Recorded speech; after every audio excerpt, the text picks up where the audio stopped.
चुनाव में बीजेपी ने टिकट बांटने का नया प्लान बनाया। अभियान चलाकर 30% महिलाओं को बीजेपी बनाएगी प्रत्याशी।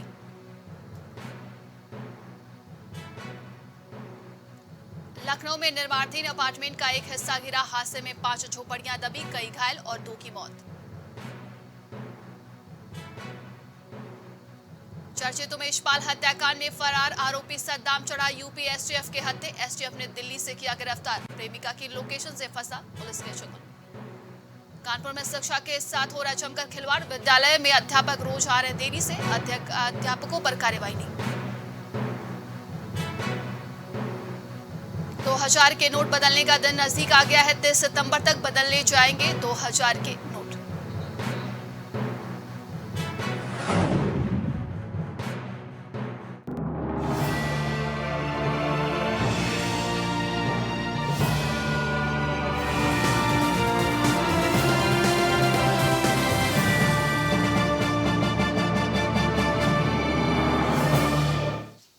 नमस्कार, आप देख रहे हैं प्राइम टीवी और मैं हूं आपके साथ नंदिनी यादव। वक्त हो गया है उत्तर प्रदेश की बड़ी खबरों का। रुक लेते हैं खबर की ओर। खबर लखनऊ से है, जहां के प्रसिद्ध लखनऊ विश्वविद्यालय में जोरदार हंगामा हो गया। दरअसल एलयू के हॉस्टल के छात्र और बाहरी छात्रों के बीच पुराने विवाद को लेकर झगड़ा हो गया। पुराने विवाद में चाय की दुकान पर पहुंचे दोनों गुट आमने सामने आ गए और छात्रों के 2 गुटों में जमकर मारपीट हो गई, जिसके बाद पुलिस ने एलयू हॉस्टल के छात्रों को हॉस्टल भेजकर बाहरी छात्र को थाना ले जाया गया। एलयू में आए दिन विवाद होता रहता है, लेकिन पुलिस कोई भी कार्रवाई नहीं कर रही है।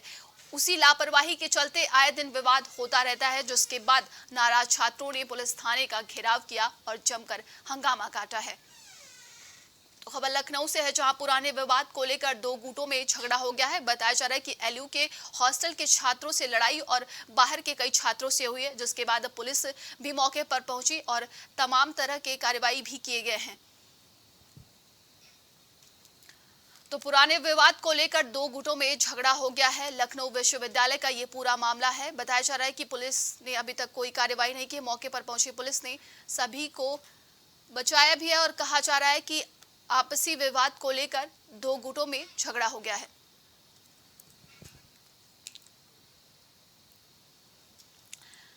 तो पुलिस थाने का घेराव भी किया है, जमकर हंगामा भी काटा है एलयू के छात्रों ने। बताया जा रहा है कि लापरवाही के चलते आए दिन विवाद होता रहा है, लेकिन पुलिस कोई भी कार्रवाई नहीं कर रही है और एलयू में आए दिन विवाद होता रहता है। बताया जा रहा है कि बाहरी छात्र और एलयू के छात्रों में विवाद हो गया है किसी पुराने विवाद को लेकर। ज्यादा जानकारी के साथ संवाददाता कलीम जुड़ चुके हैं। कलीम, बताया जा रहा है कि एलयू के हॉस्टल के छात्र और अन्य छात्रों में विवाद हो गया है, क्या कुछ अधिक जानकारी है? देखिए नंदिनी जी, जिस तरीके से बात की जाए, आज लखनऊ यूनिवर्सिटी का जो मामला सामने आया है, क्योंकि वहां पर छात्रों के बीच आपसी विवाद को लेकर आज 2 गुट आमने सामने आ गए थे, जिसके बाद दोनों के बीच काफी संघर्ष हुआ और इस संघर्ष के बीच जब पुलिस पहुंची तो पुलिस ने एक पक्ष को थाने भेजा, तो जबकि दूसरा पक्ष को घर भेज दिया था। तो इस मामले से गुस्साए दूसरे एक गुट के जो छात्र थे, वो उन लोगों ने थाने पर घिराव कर दिया और भारी संख्या में जिस तरह से थाने पर छात्रों के द्वारा घिराव किया जा रहा था, उसके बाद पीएसी बल मौके पर पहुंचा। पीएसी बल ने सभी को तितर बितर किया। लेकिन इन सभी मामलों को लेकर के अगर देखा जाए तो इससे पहले जिस तरीके से घटना हुई थी इस यूनिवर्सिटी परिसर के अंदर, दो छात्रों के बीच जिस तरीके से विवाद हुआ था, मारपीट हुई थी, मुकदमा दर्ज हुआ था, लेकिन पुलिस ने मुकदमा इसमें दर्ज किया लेकिन किसी तरह की कार्रवाई नहीं की थी। और यूनिवर्सिटी के अंदर की अगर तस्वीरों की बात की जाए, जो वहां पे चाय की दुकानें लगती हैं, उसको लेकर के लगातार वहां पे जो जमावड़ा रात को इकट्ठा होता है और वहां पर अक्सर विवाद देखने को मिलता है और उसी की तस्वीर आज भी देखने को मिली। और ये बड़ी लापरवाही चौकी इंचार्ज की भी देखने को मिली है, जो एलयू के चौकी इंचार्ज है। उनकी लापरवाही के कारण आज जिस तरीके से छात्र सड़कों पर उतरे और लगातार जो घिराव किया, उसके बाद पीएससी को बुलाना पड़ा और मामले को शांत कराया गया। फिलहाल अब की स्थिति जो बात की जाए, वो स्थिति काबू में है और जो छात्रों के अंदर है वो लगातार आक्रोश बढ़ता हुआ नजर आ रहा है। तमाम जानकारी के लिए बहुत बहुत धन्यवाद आपका।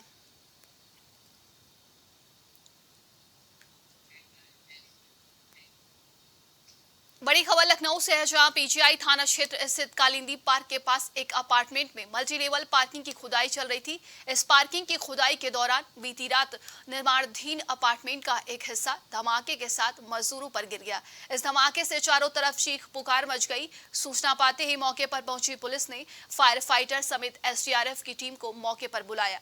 फायर फाइटर और एसडीआरएफ की टीम ने रात करीब 11 बजे से लेकर सुबह करीब 7 बजे तक रेस्क्यू ऑपरेशन चलाया। इस रेस्क्यू रेस्क्यू ऑपरेशन में 1 दर्जन से अधिक लोगों को बाहर निकाला गया, लेकिन इस हादसे में एक मासूम समेत उसके पिता की मौत हो गई, जबकि आधा दर्जन लोगों को गंभीर हालत में इलाज के लिए केजीएमयू के ट्रॉमा सेंटर में भर्ती कराया गया, जिसके बाद ठेकेदार और अपार्टमेंट के मालिक पर एफआईआर दर्ज हो गई है। देखिए हमारी एक खास रिपोर्ट।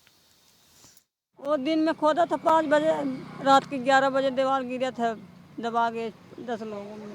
खुदाई के दौरान क्या आप लोगों को हटने के लिए कहा गया था कि यहाँ से आप लोग ये जगह हटा लीजिए या नहीं, यहाँ से कुछ आप लोग नहीं कहे, कुछ नहीं कहे थे। कितने जब ये हादसा हुआ आपके भी परिवार के लोग इसमें दबे थे? हाँ, हमारा भतीजा था, कैसी है उसकी हालत? खत्म हो गया। खत्म हो गया? हाँ, उसको क्या अभी तक कोई आपसे बिल्डिंग का कोई मालिक आकर के मिला या कोई जिला प्रशासन का कोई टीम आकर के मिली आपसे? गया साहिब हुई। कोई मिला आपसे अभी तक? हाँ, वही मिला है। क्या कहा गया है? अब कह रहे पैसा कौड़ी देंगे, अभी नहीं, हम यहाँ रहा पैसा कौड़ी देने के लिए। उसको पोस्टमार्टम लाश गई है। जब हमार मम्मी देखी सब खल्ला मचाई तब निखारत रहा रहे, एकदम नीचे दबा के रहे तब निखारे सभी चीज के। अगर न निखारे तो जान चला जाता है हमारा लोग के। तुम्हारे साथ और कितने लोग इसमें दबे हुए थे? हमारा साथ हमारा बहन था, भाई था, मेरा भाभी थी, मेरा भैया था और मेरी भाभी की लड़की थी छोटी वाली, खत्म हो गई वो। अच्छा, अभी तुम्हारे साथ जो और लोग थे वो लोग क्या हॉस्पिटल में भर्ती हैं? हाँ, भर्ती है वो लोग। कैसी है हालत उनकी अभी? सही है, ठीक ठाक है। कोई की ज़्यादा हालत ख़राब है, कोई नहीं ख़राब है ज़्यादा। अच्छा, यहाँ पे अधिकारी आए थे, डीएम लोग आए थे, क्या उन लोगों ने आपसे कोई बातचीत की है अभी तक? अबे नहीं की है, खाली बातचीत नहीं? नहीं, वो लोग नहीं गए थे, खाली एम्बुलेंस आया था और 100 नंबर आया था, दिया गए थे उस पे। लखनऊ का पीजीआई इलाका, जहां पे रात को चारों तरफ चीख पुकार मची हुई थी, क्योंकि मलबा जो था उस मलबे के नीचे मजदूर दबे हुए थे, जो बाहर से पेट को पालने के लिए यहाँ पर काम करने के लिए आए हुए थे, क्योंकि जिस अपार्टमेंट में वो लोग काम कर रहे थे वहाँ पर मल्टी लेवल पार्किंग का काम चल रहा था और एकाएक खुदाई के दौरान जो मलबा था वो धंसा और उसके नीचे मजदूर दब गए। जो उनके परिवार के लोग थे वो चीख पुकार के साथ रोने लगे, जिसके बाद आसपास के जो लोग थे उन्होंने पुलिस को इस मामले में जानकारी दी। पुलिस जब पहुंची तो पुलिस ने यहाँ पर एसडीआरएफ और फायर फाइटर्स के टीम के साथ यहाँ पर रेस्क्यू ऑपरेशन चलाया, जिसमें 1 दर्जन से अधिक लोगों को मलबे के बीच से निकाला, लेकिन 2 लोगों को नहीं बचा सके, जिसमें एक मासूम बच्ची शामिल है और उसका पिता। दोनों की दर्दनाक मौत हो गई। वो हादसे की अगर तस्वीर हम दिखाएंगे तो तस्वीर आपके सामने है। ये जो बिल्डिंग आप देख रहे हैं, ये बिल्डिंग की अगर बात की जाए, अंकृष्ट इंडिया नाम से ये पूरी बिल्डिंग है और इस बिल्डिंग के ये नीचे की अगर हम तस्वीर की बात करेंगे तो यहाँ पर मल्टी लेवल पार्किंग का काम चल रहा था। मल्टी लेवल पार्किंग के काम के दौरान की अगर बात की जाए तो यहाँ पर जिस तरीके से खुदाई की जा रही थी, खुदाई के दौरान यहाँ पर जो मजदूर लोग अपना निवास बनाए हुए थे, आवास बनाए हुए थे, उनका आवास झोपड़पट्टी था और उसमें रहकर लगातार यहाँ पर कामकाज भी कर रहे थे। कामकाज करने के दौरान यहाँ पर जिस तरीके से खुदाई हुई और उस मलबे में जो मजदूर दबे, उसके बाद जो रेस्क्यू ऑपरेशन सुबह 7 बजे तक चला, उसमें जो मजदूर निकाले गए उन्हें हॉस्पिटल में भर्ती कराया गया। फिलहाल जिस तरीके से ये हादसा हुआ, हादसे के पास अगर बात करें, यहाँ पर जो आप ये रस्सी देख रहे हैं, ये रस्सी बांधी गई है कि इसके उधर वाल ज़्यादा लोग ना जाएं, क्योंकि ये जो तस्वीर आप देखेंगे नीचे की, अगर हम मलबे की तस्वीर दिखाएंगे तो मलबे की जो तस्वीर आप देखेंगे ये वही मलबा है जिसमें मजदूर लोग दबे हुए थे, जिनको रेस्क्यू करके निकाला गया था। फिलहाल हम अपने कैमरामैन से थोड़ा सा कहेंगे, थोड़ा सा करीब की जो तस्वीरें हैं वो दिखाएं कि किस तरीके से जो मलबा नीचे पड़ा हुआ है मल्टी लेवल पार्किंग की, यहाँ पर आप तस्वीरें देख करके साफ अंदाज़ा ये लगा सकते हैं कि यहाँ पर जो सुरक्षा के मानक हैं वो कितने पूरे हैं, क्योंकि यहाँ पर आप चारों तरफ बिल्डिंग की तस्वीर देखेंगे तो चारों तरफ केवल एक ही चीज़ दिखेगी, पूरी की पूरी लापरवाही। रोड लापरवाही पर किसी तरह की कोई कार्रवाई नहीं, क्योंकि ये जो मलबा आप देख रहे हैं, इसी मलबे के नीचे मजदूर दबे हुए थे जो अपनी ज़िंदगी की गुहार लगा रहे थे कि उनको बचा लिया जाए, लेकिन अगर बचाने की बात की जाए वो लोग इसके नीचे से नहीं बच सके थे। फिलहाल जिस तरीके से जो घटना हुई, उस घटना को लेकर के जो बात की जाए मुख्यमंत्री योगी आदित्यनाथ की, तो उनके द्वारा भी इस मामले में संज्ञान लिया गया और जांच कर कार्रवाई करने की बात कही गई। फिलहाल जो मासूम इसके नीचे दबकर मौत की नींद सो गई और उसका पिता खत्म हो गया और उसका परिवार लगातार मातम में के माहौल में छाया हुआ है। लेकिन जो इस हादसे के पीछे वजह है लापरवाही। आखिर इस लापरवाही पर किसके ऊपर जो जिम्मेदारी है वो तय की जाएगी, क्योंकि एक बार हम फिर से उस बिल्डिंग की वही तस्वीर दिखाएंगे लापरवाही की। आप ये बिल्डिंग की तस्वीर देख रहे हैं, ये बहुमंजिला इमारत है। बहुमंजिला इमारत होने के साथ साथ जो खुदाई हो रही थी वो मल्टी लेवल पार्किंग की थी, और मल्टी लेवल पार्किंग के बाद की अगर बात की जाए, और ये जो आप देख रहे हैं ये झोपड़पट्टी के रूप में यहाँ पर मजदूर रह रहे थे। अगर हम इसी के नीचे की जो तस्वीर की बात करेंगे, वो तस्वीर थोड़ा सा देखिए कि जहाँ पर से बाकायदा नीचे की जो ज़मीन काटी जा रही थी, खुदाई की जा रही थी जेसीबी से, वो इसके नीचे का पूरा हिस्सा है। और उसके बाद ही ये पूरी तरीके से भरभरा कर नीचे गिर गया, क्योंकि जितनी भी खुदाई हुई वो सारा मिट्टी का मलबा एक किनारे लगा दिया गया था, जो एक मिट्टी का पूरा पहाड़ बनता हुआ चला गया। और इसी पहाड़ के नीचे जो मजदूर थे वो दब गए, और जिसमें से 2 लोगों की मौत हो गई। मौके पर डीएम पहुंचे, उन्होंने निरीक्षण किया, सभी अधिकारी मौके पर पहुंचे, उन्होंने जायजा लिया, घायलों को ट्रामा में भर्ती कराया। लेकिन अब कार्रवाई की जो बात आती है, उस कार्रवाई में पुलिस ने फिलहाल मुकदमा तो दर्ज कर लिया जो बिल्डिंग मालिक है उसके और ठेकेदार के खिलाफ, लेकिन लापरवाहियां किसकी तय की गई इस पर अभी भी सवाल बना हुआ है। दूसरी तस्वीर दिखाएंगे, यहाँ पर आप खुद देखेंगे पुलिसकर्मी यहाँ पे बैठाए गए हैं। वो इसलिए बैठाए गए हैं कि जिस तरीके से जो रस्सी लगी हुई है, ये एक तरह की बैरिकेटिंग लगाई गई है कि ये जो हादसे की जगह है इसके इस पार कोई ना जा सके, किसी तरह की कोई दोबारा घटना ना हो सके, उससे बचाव के लिए लगाई गई। लेकिन वो बात कही गई है, वो कहावत कही गई है, जब चिड़िया चुग गई खेत तो फिर बचाव से क्या फ़ायदा, क्योंकि ये कहावत इस घटना पे पूरी ठीक बैठती है। जब हादसा हो गया, हादसे के बाद जो जिम्मेदार हैं वो जागे तो फिर जागने से क्या फ़ायदा। अब तो मौत हो गई, मौत के बाद एफआईआर हो गई, लेकिन जिम्मेदारी किसकी तय की गई इस पर सवाल लगातार बरकरार है। आवास विकास की बात की जाए, ये बिल्डिंग जो है, ये एरिया जो है आवास विकास के अंडर में आता है। आवास विकास ने अभी तक इस मामले में क्या कुछ कार्रवाई की, क्या कुछ संज्ञान लिया, इस पर भी किसी तरह का आवास विकास अधिकारियों के द्वारा कोई बयान जारी नहीं किया गया। लेकिन अब सवाल यही बना हुआ है, क्या कुछ इन लोगों के खिलाफ कार्रवाई होगी, लापरवाही किसकी तय की जाएगी, क्या ठेकेदार के खिलाफ कार्रवाई होगी, या फिर आवास विकास के जो जिम्मेदार लापरवाह बने रहे उनके खिलाफ कार्रवाई होगी, या फिर जो बिल्डिंग का मालिक है उसके खिलाफ कार्रवाई होगी। फिलहाल सवाल वही है, कार्रवाई होगी या फिर ये इसमें हिला हवाली बढ़ती जाएगी। वीडियो जर्नलिस्ट नीरज के साथ मोहम्मद कलीम, प्राइम टीवी, लखनऊ। खबर कानपुर से है, जहां सिख दवा व्यापारी अमोलदीप के साथ भाजपा पार्षद सौम्या शुक्ला के पति अंकित और उनके साथियों द्वारा की गई मारपीट के मामले ने जैसे ही राजनीतिक तूल पकड़ लिया है, पुलिस प्रशासन और मुस्तैद हो गया है। प्रशासन ने मामले पर बड़ा एक्शन लेते हुए रायपुरवा थाना प्रभारी अमान सिंह को तत्काल प्रभाव से निलंबित कर दिया है। साथ ही आरोपी पार्षद के पति के घर पर पुलिस ने दबिश देना शुरू कर दिया, जिसके बाद आज फरार आरोपी ने अपने 5 साथियों के साथ कानपुर कमिश्नर ऑफिस पहुंचकर सरेंडर कर दिया। आरोपी अंकित पर 25,000 का इनाम घोषित हुआ था। साथ ही घटना के बाद से वो करीब 5 दिन से फरार था, जहां से उसे अरेस्ट कर जेल भेज दिया गया। वहीं पार्षद सौम्या शुक्ला के साथ पहुंचे भाजपाइयों ने ज्वाइंट पुलिस कमिश्नर को एक ज्ञापन देते हुए मामले की निष्पक्ष जांच की मांग की है। दोनों पक्ष बारी बारी से आकर के पुलिस आयुक्त महोदय को हम सभी लोगों को मिले हैं। तमाम संगठनों ने भी अपनी अपनी बात रखी है। बहुत से लोगों ने सामाजिक माध्यम पर भी बात कही है। पीड़ित पक्ष के परिजनों ने भी बात कही है।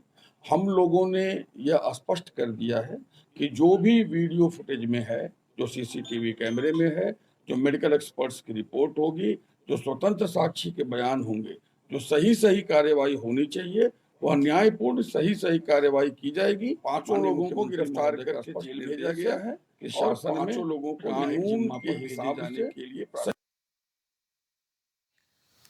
ज्यादा जानकारी के साथ संवाददाता अभिषेक जुड़ चुके हैं। अभिषेक, सिख व्यापारी दवा को लेकर जिस तरीके से मामला लगातार बढ़ता ही जा रहा था, बताया जा रहा है कि अंकित ने सरेंडर कर दिया है, क्या कुछ अपडेट है इस पूरे मामले को लेकर?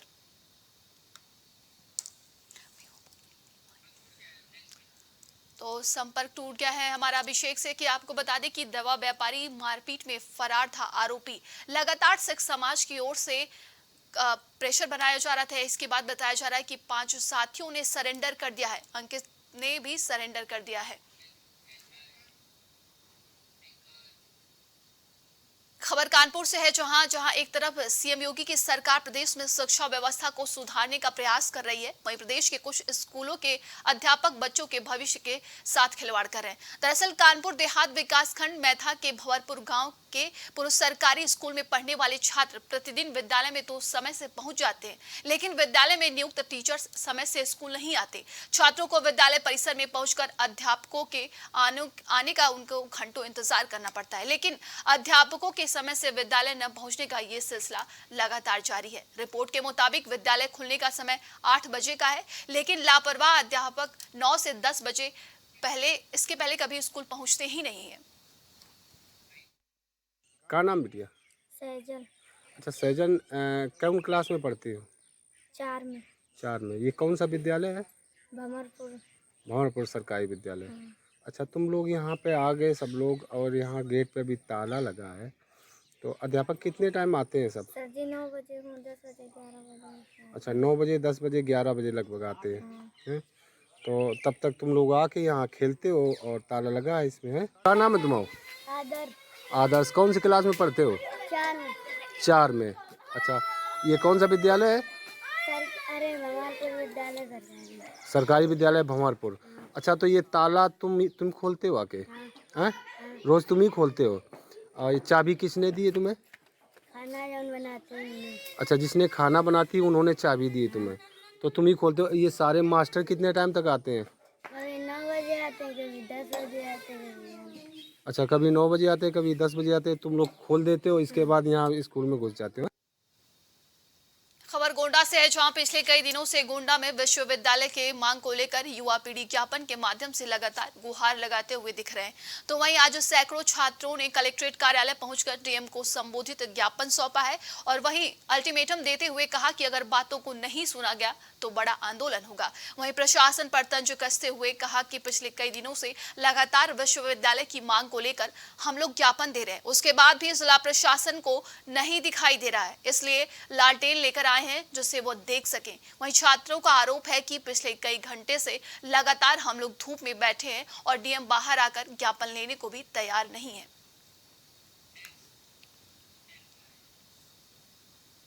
और अब खबर हरदोई के शहर कोतवाली इलाके के धर्मशाला रोड की है, जहां शहर के मशहूर सीए कार्तिकेय गुप्ता की पत्नी डॉक्टर सारिका गुप्ता की संदिग्ध परिस्थितियों में आग लगने से मौत हो गई, जिसके बाद मौके पर पहुंची फॉरेंसिक टीम मामले की जांच पड़ताल में जुट गई। पुलिस के मुताबिक घटनास्थल पर खून पड़ा मिला और महिला की मौत जलकर हुई, जिसके बाद से पुलिस हत्या और आत्महत्या की गुत्थी में उलझी हुई है। मृतक सारिका गुप्ता शहर के आयुर्वेदिक हॉस्पिटल की सरकारी डॉक्टर थी।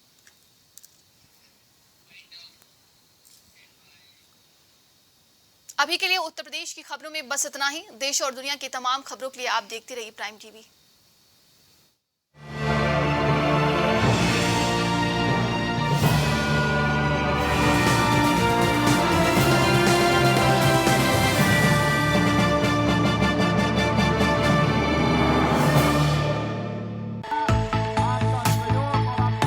कुछ भाव पुष्प। आप देख रहे हैं प्राइम टीवी, सच